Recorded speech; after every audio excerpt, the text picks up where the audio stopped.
Run it up, then run it back. Yeah. Run it up, then run it back. Run it back. Run it up, run it back. Yeah.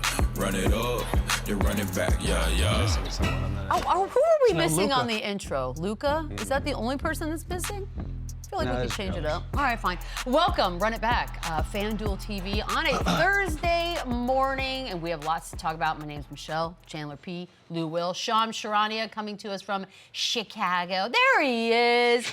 Anybody want to break some news? We have a special edition of Parsons Scoops. Yes, we do. We're really doing it, huh? All right. Apparently, a little birdie told me that Beyonce is coming out with Post Malone at Stagecoach this Saturday night. So if you weren't planning on going, you better go. God, because if she doesn't. We got to have Christian edit this. I think the tickets are sold already. It's all good. But yeah, apparently she's coming out to do a little Cowboy Carter. Post Malone's everywhere. Heard it here from me first. Also, we have the NFL draft tonight, Shams, and I know the Bears have the 1 pick. We know what they're doing. But they also have the 9. Are you going to break that news before anybody else can? You better, Shams. I don't know. It's a game time decision. Okay. I don't know. Whatever comes to my phone. So. Do you know something right now in the NFL draft that no one else does? Yeah, Caleb Williams is going #1. Yeah. I think people know that. What Lou said. Okay, fine. Well, I just want the draft to hurry up because we've been talking about it for months. But we do have some games to talk about. Heat culture, y'all. It's real. Series is now tied 1 apiece. That franchise record 23 threes is what got this bad boy done for Miami. Tyler Hero with 24 and 14. Bam Adebayo 21 and 10. Jaylen Brown had 33. Jason Tatum had 28. 14 of those, though, were in the first quarter. It's very odd, these first half strengths. But anyways, you said yesterday, Chandler, that the Celtics would have to literally miss the bus to lose last night. I did. And there was still no Jimmy Butler, remember? Yeah, I What remember. happened? You know what? I'm man enough to admit. It was a bad take. I was wrong. This was a bad take. I got nothing else besides I was wrong on both games, by the way, on the Heat, yeah. on the prop party that I picked. Valanciunas had like 7 rebounds. I couldn't have been more wrong. But let's be honest. Right there. I like that. Nobody saw this coming. No one was giving the Miami Heat a chance. At and all. they came, and it literally took. This is why I'm not worried if I'm the Boston Celtics. Okay. It took something they've never done before to get this win. They had 23 threes. It's the most they've ever had. It's a franchise record. They shot 23 of 43, 54% from the 3 to get this done. And they looked really good. So you can't discredit what they did. They made a lot of shots. A lot of them were contested shots, so it's not like Boston Celtics were not playing defense. They were scrambling. You got to just give them credit. They stepped up. They hit shots without their best player, Jimmy Butler. Guys like Martin really stepped up, who was getting just violently booed every time he touched the ball. Tyler Hero was unbelievable. He was 24 points, 14 assists. He was scoring. He was dropping dimes. He was getting in the lane. He was creating for others. So, listen, if I'm Boston Celtics, I'm not panicking. But why? Enough of counting out the Miami Are you Heat. kind of panicking? I'm sorry. I was wrong. I didn't see this happening. But, again, I do think the series is a little bit more interesting now. But I still think Boston is just fine. And it took 23 threes to get this done. So just kudos to the Heat, and they made shots. At least the series is a lot more exciting now. Yeah, this is good for Boston. You know, to have some competition to go through it. You don't want to walk through your opponents and then you're trying to win an NBA championship. And give Miami credit. You know, Caleb Martin had 5 made 3-pointers. Is that something that you can depend on every night? Probably not, but this is what makes Heat culture special. Different guys can step up. You could plug guys in when a Jimmy Butler is out of the lineup, and they give you big nights. So, you know, Miami did nothing short of that. I said yesterday Boston Garden was one of my least favorite places to play. You know, and Miami Heat, obviously they like it in there. They're going home 1-1 with an opportunity to play the next couple on that floor. It's hostile. It is hostile. What a bounce back. This team was down 34 points a couple of nights ago on this same floor. And they looked like they just were lost. Yeah, it's a completely different scenario from game 1 to game 2. So again, without Jimmy Butler, no one's given this team any chance, and this is just a product of this Heat culture that everybody talks about. Everybody chipped in. Jaquez was fine. Jovic was fine. And then Bam and Tyler Hero and Martin dominated and carried this team to win. You know what else? We're not considering Chandler as former players. In the playoffs, you don't want to be embarrassed. You don't, them being down big that first game, the world is watching. Everybody is watching When it comes to playoff basketball, everything is so concentrated. It's criticized. It's going to be talked about from game to game. People's opinions are going to change from game to game. Miami didn't want to be embarrassed. And that's where I like the games tonight. We're obviously going to get there, but getting swept is embarrassing, right? Even it's a huge difference in 4-0 and 4-1. So these teams do not want to get swept. Their pride, their pride is on the line. So a team like Miami, we know they're tough. We know they play hard, and they went on this 10-0 run in the third quarter last night, and they never looked back. And guys continue to make good plays, so they really stepped up. And now they just gained home court advantage, and now this series is interesting. And they took the crowd right out of it. It was very interesting to watch happen. Shams, your takeaway from that game last night was what? I mean, how crazy is that Eric Spoelstra has never won Coach of the Year? Because, like, year after year, the performance that he puts on as a head coach, he's clearly one of the best to ever do it, really, and one of the best head coaches. That's why he got the contract extension that he got, essentially a lifetime deal in Miami. So, to me, it's Eric Spoelstra. Without Jimmy Butler for this series, the adjustments that they have to make, they're playing smaller, they're spacing the floor. It was like they were all designed to shoot threes. Bam Adebayo obviously can spread the floor a little bit himself as well now from mid-range, but 23 three-pointers, franchise record. And Tyler Hero, we have to give him credit, missed all of the playoffs last year after his hand injury, but now he comes back. First player in Heat history with 10-plus assists and 5 three-pointers made. So they've had a ton of players come through there. So Tyler Hero's stepping up. That's the type of role that they have always envisioned with him, being able to pass, score, really affect the game at 3 different levels. And so they had all 5 starters in double figures. Celtics only had 3 players in double figures. So the Celtics will need to get other players. Jrue Holiday had an off night. Kristaps Porzingis had an off night. So they're going to need guys to step up. And think about how much of like a plug and play the Miami Heat are. They're missing Rozier too. We haven't even talked about him. That's why they bring him in here for the playoffs, for another scorer, for another threat. They're missing Josh Richardson. Patty Mills didn't play. So they still have so many valuable guys on the bench. But it doesn't matter because guys like Martin step up. Now Tyler Hero is healthy and he's showing flashes of why he's a cornerstone in this franchise. No Jimmy Butler, it doesn't matter. They have this new guy named Jovic who all of a sudden is just like this impactful player who can kind of do everything and versatile on the court. So it doesn't matter who's on the floor for the Miami Heat.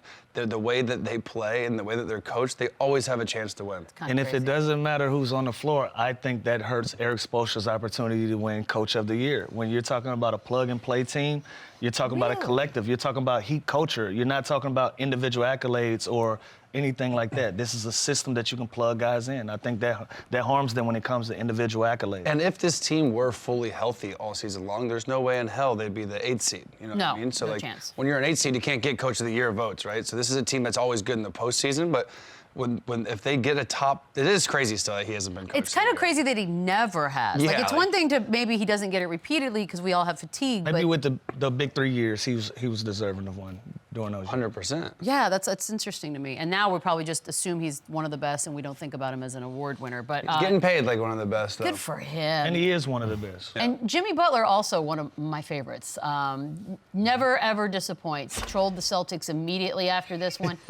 Put his head on Jaylen Brown. Remember this fun quote from last year, "Don't let us get one," after the Celtics found themselves down big? Well, we all know how that all ended for Miami moving forward. How much do we just love that he's sitting there on that? It's funny. What did we say about the Tari Eason thing when he was trolling without playing? Hey, Jimmy. But now Jimmy Butler is doing But it, it's and he's funnier. not playing, and it's No funny. bulletin board material, Jimmy. But you know what I mean? It's funny It's when funny he does when he it. does it. But it wasn't funny when Tari. He's proven it. You know. Well, yeah, how he it hasn't goes. earned it yet. Reputation. Yeah, Yeah, yeah. it's reputation. Freaking It is. I'm on the same page. But though. if I find this very I'm the funny. Miami Heat, though, don't wake these guys up. They're a good team within itself. We don't need them motivated, and you're not playing. Yeah. Again, at the end of the day, this Boston Celtics team is elite. There's a reason that they had the season that they had. So if I'm Jimmy, if I'm anybody on the team, I'm not giving them anything extra. Too late. Too late. We got it. To motivate It's out to there. do this. And yeah, it's hilarious, but I don't think it's the smartest idea. Can I just say this, though? I don't fear Boston with a troll like this the way I would fear Miami with a troll like that. Like, for some I don't reason, think they take it too personal. I don't think they have that same sort of, like, petty, let's go kill him. Whereas Jimmy Butler, I think they do. It's there. I don't think they have the reputation for it, but it's there. You think it's Think there? about it. This quote came from Jaylen Brown. Yeah. It's not a good quote. Boston Celtics original. So these guys are a little bit more petty than they get credit for. We shall see. Last night, Tatum and Brown combined for 61 points, and they still lost at home, as we know. They were, before that, 37-4 during the season. Here's my only thing when we say, should you panic? Sure, of course not. It's 1-1, Lou. But if you're the Boston Celtics or Boston Celtics fans and you see the result of this game last night, there has to be something in your brain that goes, oh God, not again. No, they just got to tighten up. Again, Miami had to have a record-breaking night to get that done. Can you depend on them to make 23 three-pointers again in that game? Absolutely not. They shot the hell out of it last night, but I think Drew Holiday is going to play better. I think Porzingis is going to play better. We talk about their bench and their depth. I think Pritchard and Al Horford is going to give them good minutes. Hauser is a guy that can knock down shots. They've yet to do that, and I think these guys wake up at some point in this. And I think you need a game like this to open your eyes up and lock guys back in. So if I'm the Boston Celtics, I'm not concerned at all. We know the next couple games is on the road down in Miami, but I think we're still in good shape. Yeah, this is a good, humble check for them that they can be beat and that they're not, this powerhouse team that can just go out there and just go through the motions and win games. The Heat aren't that type of opponent. The Heat won't let you do that, and they're going to get you out of their comfort zone. So Tatum and Brown, they look great last night, but Porzingis, 1 for 9 from the field. Drew Holiday struggled. When you're talking about a team that's already not deep, you have to have a balanced attack, at least from that starting five, and the bench has got to give them more than 12 points in production, on that offensive side of things. So as good as Tatum and Brown can be as that dynamic duo, they have to get more from the Drew Holidays, from the Porzingis. They have to be more efficient. They have to be aggressive because they can't just count on those two guys. The Heat are too deep. The Heat are too good defensively. They're going to start taking away those type of things. So those other guys have got to be better. So you know how we keep saying that playoff Tatum commercial just doesn't hit right? Well, here it is. He had 4 points on 1 of 3 from the field in the fourth quarter. It's why I think that commercial is poorly written for him. But these are the moments, Chandler, that people, if you don't like Tatum or if you're watching the game, you sort of stick with these moments. Why? Yeah, it's like as a star player, you want to see him perform when the game on the line, and it seems like he hasn't done that good this year. When you see the Mavs play, you see Luka, he's hoisting those shots, he's taking those shots, he's closing the game for them. Jamal Murray, Jokic, they're going through them. Right. Jason Tatum having 4 points, 3 shots in the fourth quarter, it's just not right. He's got to be more aggressive. Damian Lillard's the same thing. There's no such thing as a bad shot for these guys. So their team, the Celtics, the Bucks, they are okay living and dying with Jason Tatum being aggressive in the fourth quarter. And he sometimes settles for these long twos, which aren't good shots. So if I was him, I'm getting to the foul line. I'm trying to get to the basket more. I'm trying to get easy ones go. And I'm going to continue to dominate and continue to do this because this is his team. He's the best player on this team. He's the best player all season long for this team. So they need him when it matters. That's the fourth quarter to be uber aggressive, and there's no such thing as a bad shot. I'd like to see him play with his back to the basket a little bit more. Slow the game down. Catch the ball 18 feet from the rim. You can face up. You're going to be one of the most dangerous guys on the floor when you can face up 18 feet from the rim. You're 6'8". You can shoot over anybody. But like you say, he settles for so many different jump shots, and he live and die by it. He got to put a little bit more pressure on the defense. You mentioned the Kristaps Porzingis of it all. Is that something to worry about? Was that just a one-off game? I mean, his average with the Mavs last year in the playoffs was double what he had last night. Yeah, I mean, I think he's supposed to be this difference maker, right? He's supposed to be this versatile pick-and-pop guy who can also play with his back to the basket. And for whatever reason, he just hasn't had the success, too, in the postseason. So I think when you have a dynamic duo like that, sometimes you can find yourself floating and not getting involved. Porzingis can't be that guy. He's got to demand the ball. When they play pick and roll, and guys switch on him. A lot of times he has a huge mismatch to where he can at least create a double team and swing out of there and get other guys involved, get Derek White shots, get Hauser shots, Pritchard shots, but he's got to set that tone.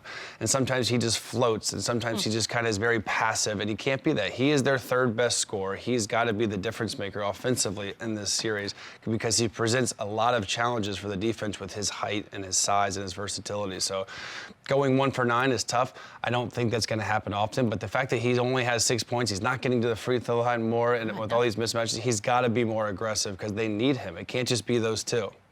6 points, 1 of 9. It's tough. The bench has been the thing, right, with the Celtics, but it's always been also explained away like this is just how they do things. They were outscored last night, their bench against Heat's bench. At some point, Lou, is this the problem? I don't think so. We got to consider during the playoffs, right? The rotation gets shortened anyway. Every team is playing an 8-man rotation basically at this point of the season. So are the Boston Celtics. They just got to get better production out of the guys that are playing. Al Horford, he's a capable 4 veteran guy. Obviously, you know, he's a championship caliber guy. You know what you're going to get out of Al Horford. Could have played better last night. He's going to be a guy that's going to be able to space the floor for them, be an anchor on defense. He's going to do a better job of that. Hauser, they use like a specialist. You know, basically this guy can shoot the leather off the basketball when he gets open. They got to create more opportunities for him. And Pritchard has to be a guy that has to create off the dribble. He's not going to have a lot of scoreless basketball games. They depend on him to score the basketball. So I think when you go to the bench, those are 3 guys that are more than capable of giving you production. I don't think last night was their night. And being outscored 20-12 from the bench is not a huge disparity. No. It could be a little better, but, you know, a 8-point difference is not a big deal. I think most nights Boston would take that, and they'll probably win a lot of those games. And having a thin bench is a problem when you're not healthy. And the Boston Celtics are healthy, so it's not an issue because, like Lou said, the rotations, they shorten anyway. So most teams are only going 7-8 deep, unless you're the Thunder, who played 13 guys somehow, which is insane. But most of the time, it's a shortened 7-8-man rotation anyway. So the fact that they're blessed with health right now, so it hasn't really been a problem for their bench. But a lot of teams don't have that, and a lot of teams have had, you know, unfortunate injuries, but the Boston Celtics don't. So right now it's not an issue. They just have to get production from their best starting 5 in the NBA. Stars can't have off nights when you do it that way. I'm glad you mentioned the Thunder because I'm going to be honest with you guys. This one was ugly and pretty much unwatchable. I had the Pelicans last night. Yeah, I know you did, buddy. And the exact opposite happened. They were beaten handily, 124-92. They were assaulted last night. They were really, it was bad. SGA with a playoff career high 33 points. Chet had 26. He had 15 of those in the first. Valanciunas with 19, 7 rebounds. No Pelicans player had 20 points. So, look, they squeaked one out in the first game. Awesome. They are young. That's to be expected. I don't know that this was to be expected in game 2. No, and more games like this is when they're going to start getting more trust in media and fans and opponents. Like when you're watching this game, this was an all-out, just dominating performance, and this was. They weren't nervous. The first game, I remember my first playoff game, it was actually in Oklahoma City. I was nervous as shit. How could you not be? It was a different game. The atmosphere is different. The physicality is different. You could tell these 3 guys in particular, they settled in. They were comfortable. Chet got off to an unbelievable start. Shea has just been as dominant as he's been all year long. But this team, for whatever happened in the last 48 hours, they literally looked like this poised vet team. They looked like how the Pelicans should have looked, but they're just way more talented. Yeah. So this team is scary. This team, when they start performing like this and they start showing us that they can compete and this stage is not too big for them. It doesn't matter they've never been here before because they're here now. This was an unbelievable win. That, again, I just didn't see coming. It was dead wrong again. But now let's see how they do it on the road. Can they go into New Orleans and can they be mature and can they literally end this series in New Orleans, get some rest, and get off their feet waiting for the next opponent? We got to take the training wheels off. This team is dead serious. Clearly. This team is dead serious, man. They're getting a lot of really good production from a lot of different guys. They're big 3. On top of that, outside of that, Giddey, Dort, those guys are playing lights out. And when you watch this basketball team, it never looked like they're out of sync. Never looked like they're not doing what they're supposed to be doing. The offense is flowing smoothly. On defense, they're communicating. They're scrambling around. They're putting pressure on the ball. This is a basketball team that we've tried to use youth as an Achilles heel for them when they're using it to their strength. They're the real deal. Yeah, it's not even that. I think it's just a beautiful place to be if you're Oklahoma City because whatever happens, we're good with. Let it go. Let it go, Chandler. I saw your eyes What light were you up. going to say? You said beautiful place to be. And I thought, Not literally. my thing is, Spiritually. I lost my train of thought. I had a good point to say. But this team, they're such a mismatched nightmare because they have such a good small ball lineups. When you start Chet at the 5, I thought that would be an issue. I thought his body would take a toll. I thought he'd get banged up. I thought going against a guy like Valanciunas. Well, it looked like it in game 1. Like Valanciunas would dominate him, right? But now, when you see him step out like this and when he's making the 3 ball like this, it expands the entire floor, and that gives guys like Jalen Williams, that gives guys like SGA, Giddey to probe the paint and find shooters. Then they surround guys and they find guys like Isaiah Joe and Aaron and Williams and Gordon Hayward, and they created so much space based on this small ball lineup. So. Me and Conrad were talking earlier. Can you imagine next year, like this team, if they add like a vet, rugged, big? They're the instant favorites. They're already nice without a big like that. And they still their have backup assets. big is Biyombo and Mike Muscala, and they don't even play because they're just so good and so talented and go so small that no one can guard them. Right. It's crazy. Listen, they don't get a lot of production from their bench either. You know, so when we talk about bench play, if your starters are good enough, it really doesn't matter. That like these And guys, they're young. But they have guys like Casey Wallace that are in at the end of the game playing defense. They have guys like Isaiah Joe, Wiggins, Kendrick Williams. They have so many guys that they do play, and they do have this deep bench, but they are very reliant on 13 guys last time. It's ridiculous. 13. I'm telling you, it's like an AAU almost team. They unfair. just sub in, and they don't miss a beat. It's a beautiful thing to watch, Chandler. It's a beautiful crazy. place They to shot be. 60% from the field Yeah, last night. it's ridiculous. Shams, this one was fun. SGA, what'd you think? I mean, every team follows the lead of their number one player, and I think SGA, what he stands for, how he is on and off the floor, they obviously take his persona, his personality, how he is. I spoke to Chet Holmgren a few weeks ago, and he told me because of the fact that Shea moves with no jealousy, no ego, it's really non-existent throughout the roster there. And that's why, I mean, Chandler and Lou, you guys have been a part of great teams with great star players. You're going to take the personality at times of your best player, and SGA is that for this team. Shout out, he had some great vets, Lou included, but this is a team that went from the number 10 seed to the number 1 seed. That's part of the MVP case for SGA, and second straight year averaging 30 points per game, most 30-point games in the league this season, and their core is so good, so deadly, and SGA is still just 25 years old. I will say, when you have a star player like that, usually there's some sort of animosity, right? There's some sort of ego. There's some sort Amongst of the power team? trip amongst the team in that locker room. It doesn't feel, and I don't know SGA at all. You know, Mr. Guy. He's just one of the guys. He just happens to be their best player by far, and he dominates the game. But it just seems like he is their leader, but he's also one of them. He doesn't expect more. He doesn't want to get treated differently. I guarantee you he's just practicing just as much as them. He's not late to film. I guarantee you he is that type of best player on the team. And most guys aren't. Well, you see the commercials, right? Like you see post-game, they all just sort of jumble around like kids. The commercial for the playoffs where each team has one representative, OKC's the 3. Right. So it's very much a different Yeah, they're vibe. doing interviews together after the all of game. them. They're barking, they're hooting and hollering together. I guarantee you they're hanging off the court. And that is unbelievable. And also, we always talk, they have so many draft picks and so many assets. Like, they are by far in the best shape, and then there's everyone else down here because what they've done, it's incredible.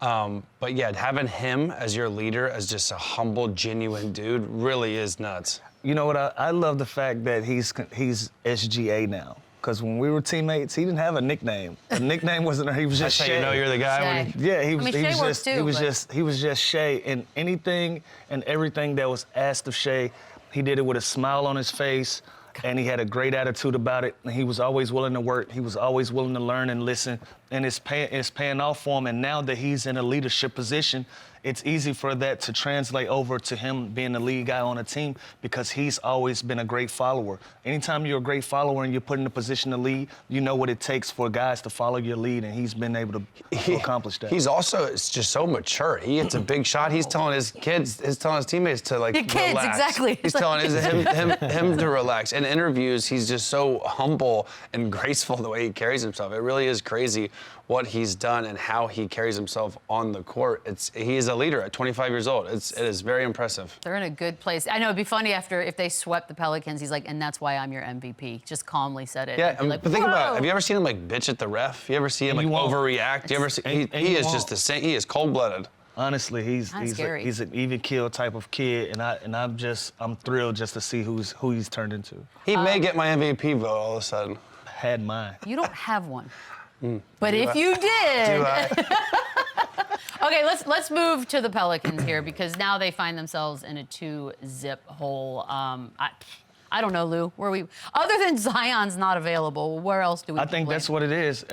Zion being out really hurts them. You know that puts a big damper in the plans that they're gonna have. I think they've run into a team that's just better than them right now. All right. You know, we give Oklahoma City a lot of this praise. Sometimes you're just getting your ass kicked by a better opponent. And I think that's what we're seeing with this. Yeah, and let's face it, he's their best player. He is their everything. So he's still their coach. As good as CJ has been, as good as, Brandon Ingram's been, but he's also been in and out. Murphy's been awesome so far, but when you're missing that much and your heart and your everything of Zion, it's tough to overcome. So I think game one, they had a chance, and that was just devastating that they didn't get that one. So now how will they respond? They are an older team. They are going home. So, again, this is far from over, but if they lose the next one, it's over. What about Zion? Because he's on the bench. He is there in street clothes. He is still motivated. Okay, here he is.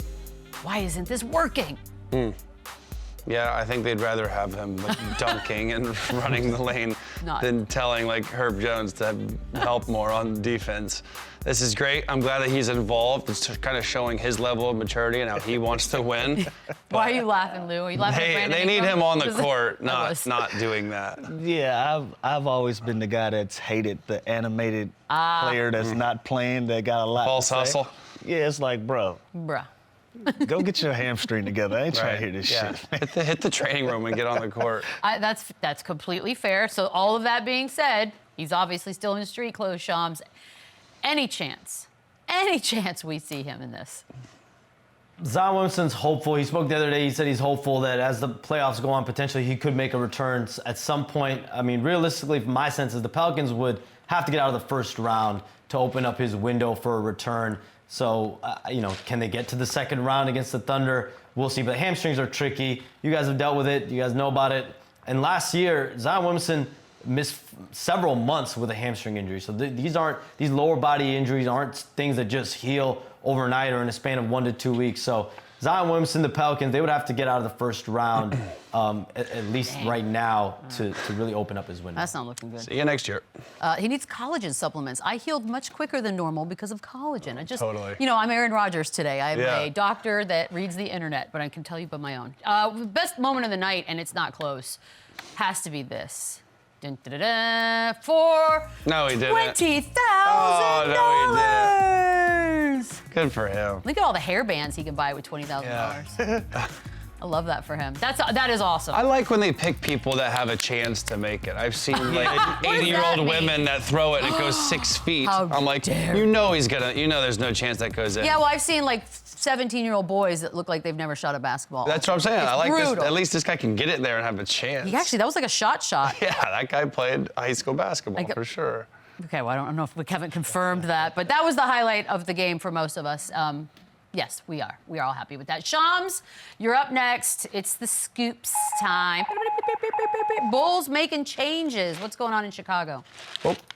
Billy Donovan is staying as the head coach of the Bulls, but yeah, there are changes coming throughout the coaching staff. And the biggest one, Mo Cheeks, he's been an assistant coach, he's been a head coach in the NBA since 1994. He is now departing from his on-court role, on-bench role with Billy Donovan, from what I'm told. The Bulls players, they valued him, they've respected him, they wanted him a part of this staff, so he'll stick around in some type of consultant role, but no longer on the bench. Chris Fleming, also no longer part of the staff. John Bryant, who's an assistant behind the bench, he's now moving to the front of the bench. But Billy Donovan is staying with adjustments to his staff. He's still got multiple years left on his deal. I know Lou does have history with Mo Cheeks, so this is definitely a change for the Bulls and also for Mo Cheeks. Mo's just probably old. I was going to say, is this like I want less time? No, it's Shout out to Mo. He's just probably old, sick of it, and long schedule. yeah, want to help out in a different capacity. It's probably just getting too much for him. That's all. all right, so that's, yeah. Billy D said, I'm not going to Kentucky, but I'm going to make some shit up on my bench. But it's true, that schedule's grueling, and if you don't have to do all 82 games, maybe that's the way to go about it. Shams, love you, mean it. See you bright and early on a Friday. I'll be looking for that breaking news tonight during the draft, since I'll be watching basketball anyways. We'll take a quick break.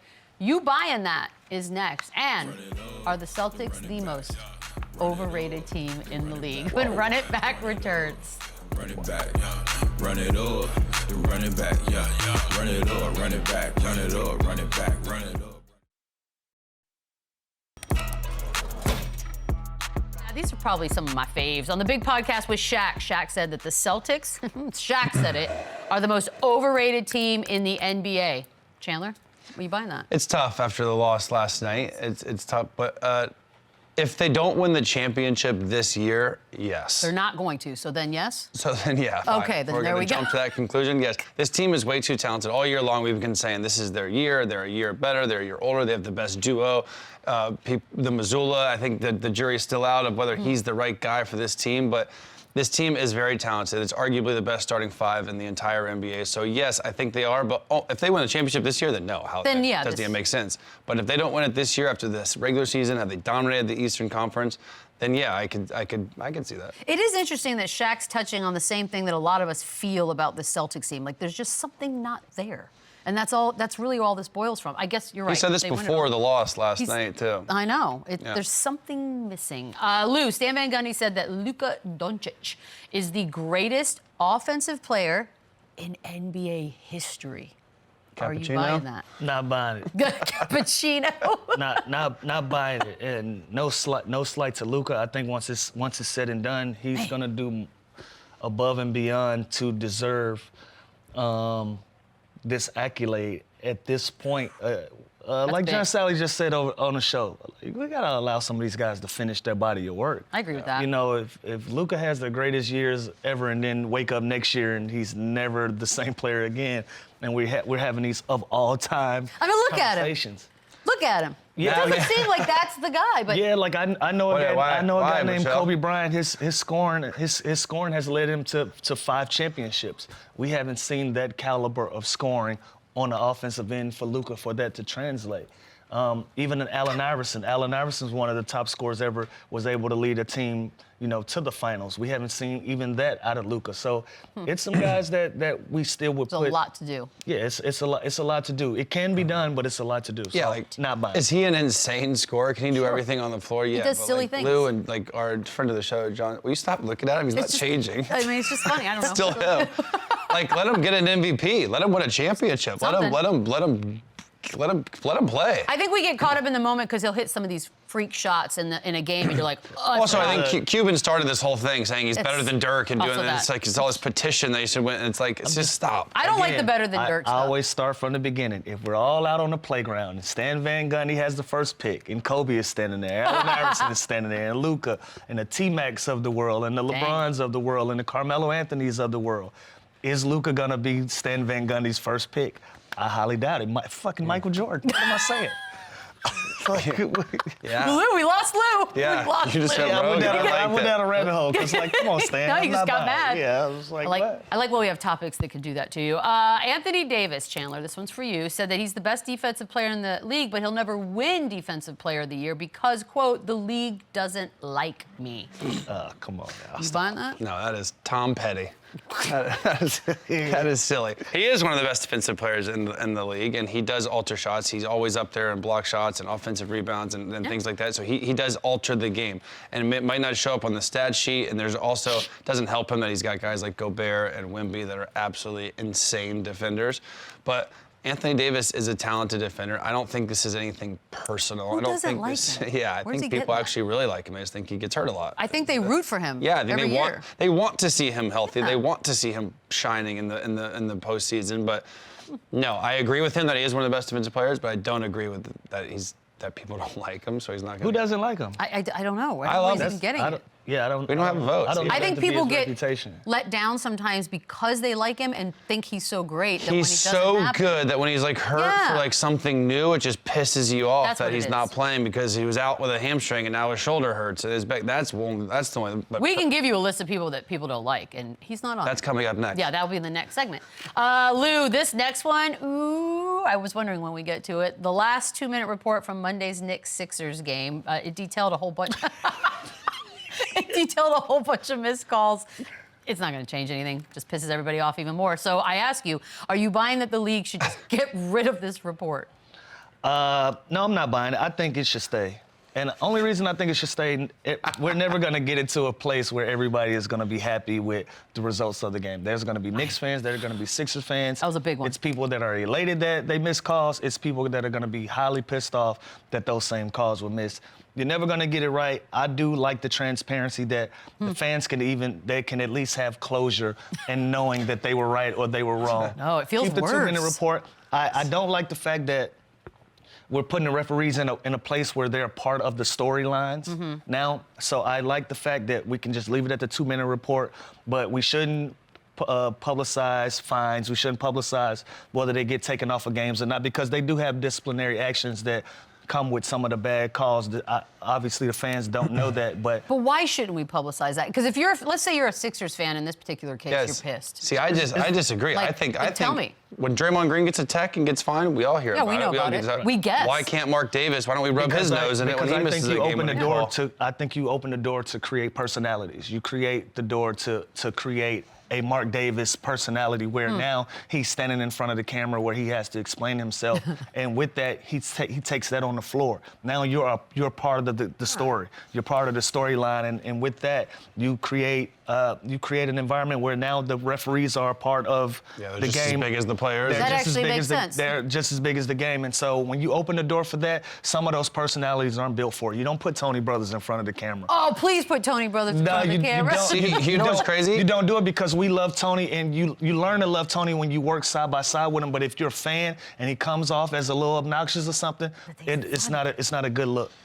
It's a really good point you have, but I still like think just as players, we have our responsibility, and we make mistakes, and we get fined, and we get crushed, reprimanded, and we get dragged through the media. Like, I know refs are humans, and they're going to miss a lot of calls, but if you blatantly miss a call at the end of a game, that was a lot of missed calls. I think you should have the responsibility. You have to own it. Say, well, what did you see?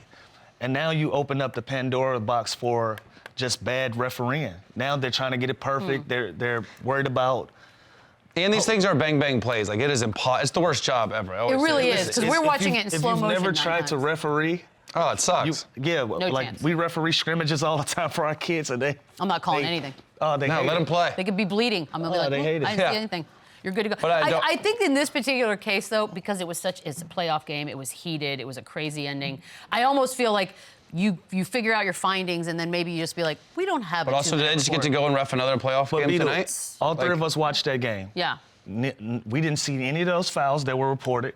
We didn't see any of that stuff. You saw the shirt grab. You saw the shirt grab. But other than that, for me, they got 3 opportunities to shoot the basketball. I agree with that. You gave away 2 offensive rebounds. That's how I look at the game. But I'm wired as a former player. And that's why. But other than that, I mean. And also, we're watching on an HD screen like with all these cameras. Times. And correct. Yeah. With somebody narrating. We got replays. We got somebody commentating. We got a possible kind of leading us to feel how we want to feel. We got a disadvantage. We got a Zion. You need a banana? Nope. All right, stand.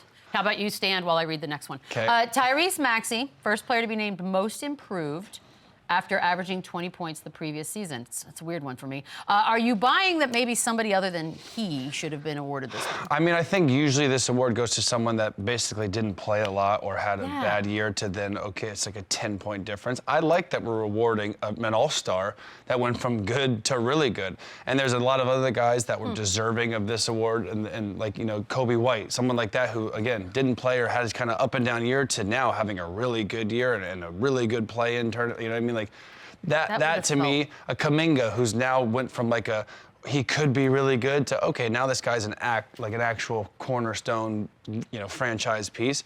But it's hard to argue with this kid. This kid's development and his growth from last year to this year is special. He went from a good player to a household name to an all-star. He signed a big deal too. Like, I feel like we've already established he's great. Yeah, it's true. That felt a little bit weird to me. I think this award could have went any which way, but I'm not mad at him winning just because he really took his game to another level. Is this the one where Dante couldn't have it because he was like a minute short? Like 18 seconds or something. Yeah. Yeah, come on, man. That's stupid, by the way. Fix but that to me should be like a most improved. DiVincenzo who struggled last year. Now he's on the Knicks and he's a huge, valuable player to, like, you know what I mean? That. And by the way, everyone loves Maxey. Like, I don't think anyone's mad about it. Yeah, I'm not mad about the vote, but he's too good to be getting this. Yeah. He's like in the MVP talks, not most improved. He probably didn't even want this award. No, probably not. No. I wouldn't. Like, now he wants like All-NBA. He wants All-Star. Yeah. He wants MVP. He doesn't care about I bet he was more confused than probably. He might get it again next year when he averages 33. He just keeps improving. Lou, Josh Hart called out voters for not having Tom Thibodeau as a Coach of the Year finalist, even though his team finished second and they had a lot of injuries. You buying that he should at the very least be a finalist? They were a number 2 seed for 2 days. Like, it wasn't like this was. They got it on the last day. They were consistent. Okay, but did you think the Knicks would be this good? What good? I thought they were the team every time with the drink. I thought they were a consistent 4 or 5 seed team throughout the course of the year. Yeah, they had injuries, but what teams didn't? A lot of teams had injuries. A lot of teams had adversity, and they were number 1 by 14 games.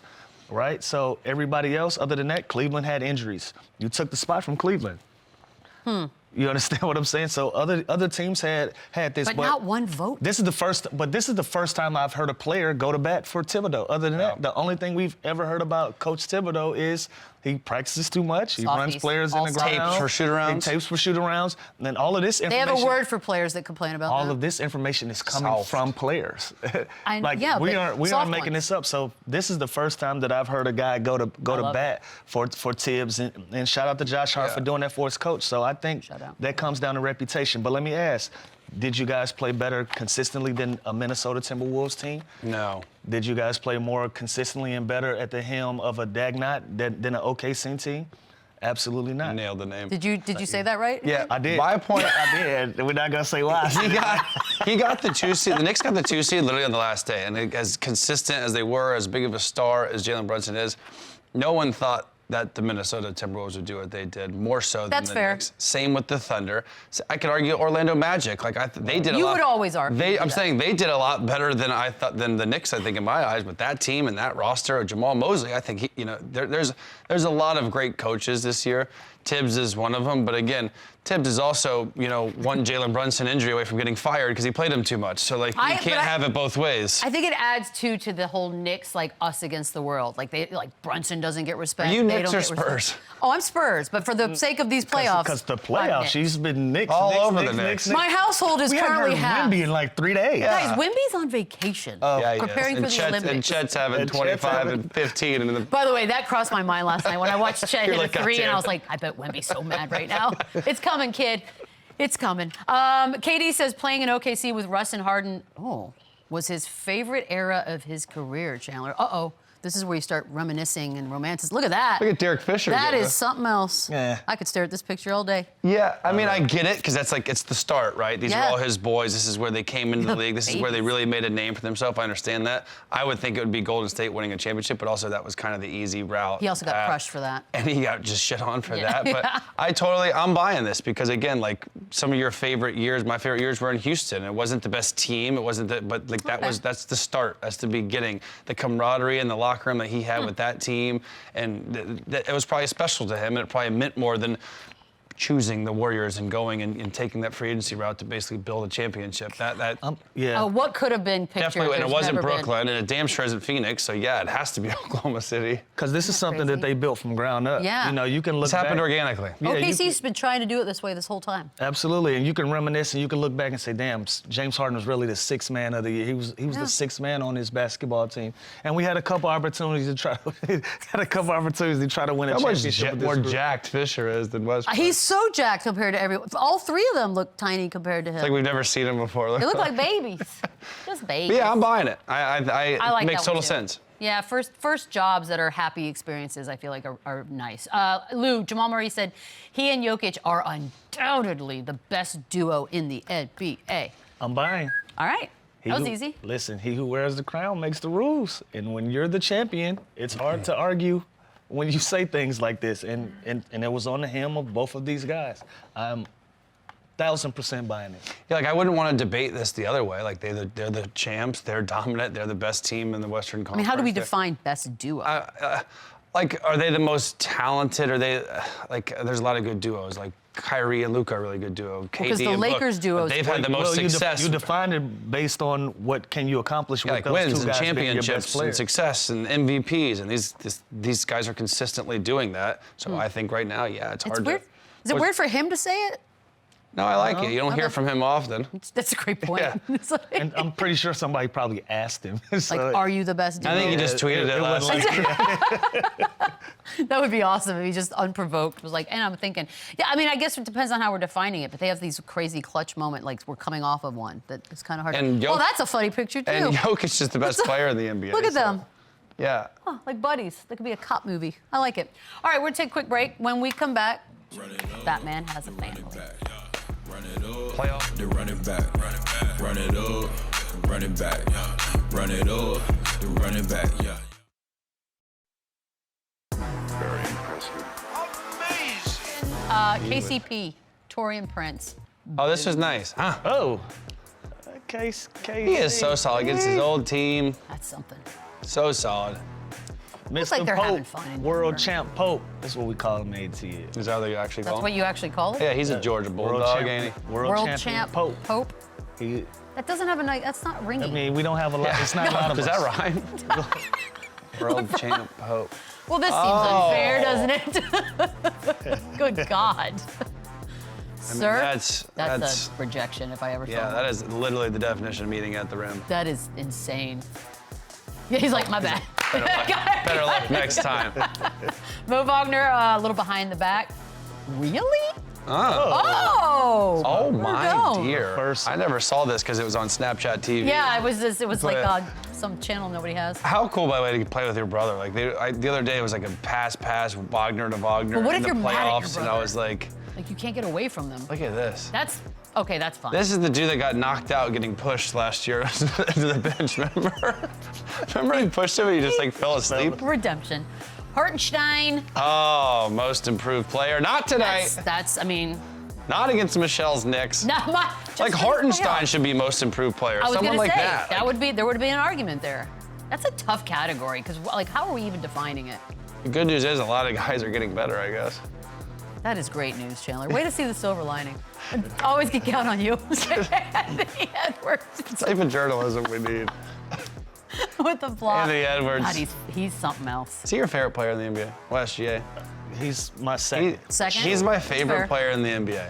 I'm not like a big jersey guy, but if I was a kid, I'd have his jersey. His vibe is infectious. Like he's just out there. You know what else is infectious? Don't talk about it. Nobody wants to know about your medical There history. we go.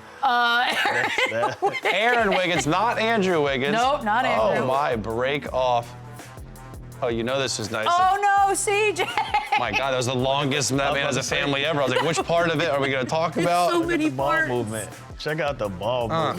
Dude, they are ahead of schedule. I like that he got rewarded for the bucket after that. Hey, right there.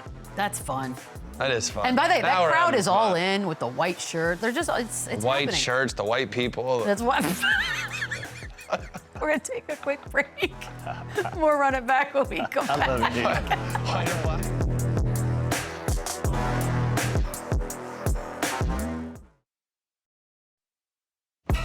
The road to the NBA Finals, it starts now. New customers on FanDuel can go on their own playoff run with $150 in bonus bets, win or lose with any $5 bet. Use your bets on same-game parlays, live bets, championship futures, and so much more. No better place to bet all the playoff action than America's #1 sportsbook. Just download the app to get started. FanDuel, official sports betting partner of the NBA. Prop party! Chandler, I think you're on an island today. What do you got? I am, and my confidence He's is been at on an the all-time low after last night. But I'm going Lakers money line, and I'm going Austin Reeves over. He plays a lot better at home. The Lakers, again, I talked about. I think all home teams that are down 0-2 tonight, I think they all win. Kiss of death. That was the Orlando, kiss of death. Lakers, and Philly all win tonight. But No these are my chance. two in the prop party. Orlando, Lakers, No Philly. chance. All of them win. You do not want to get swept. Yeah, you don't have a choice. Lou? That's correct. They're all gonna lose. Yeah, I like Nuggets money line. I don't think they slow down. I think they get a big win on the road here and go up 3-0. And with that said, Jamal Murray over 23.5. I like that. All right, I'm with Lou on that one as well. I've got the Nuggets winning this one, but I took the Michael Porter Jr. over. That dude compartmentalizes 6 3-pointers. better than Yeah, he anyone in the does. world. He's Yes, he something else does. mentally. Game you're most looking forward to?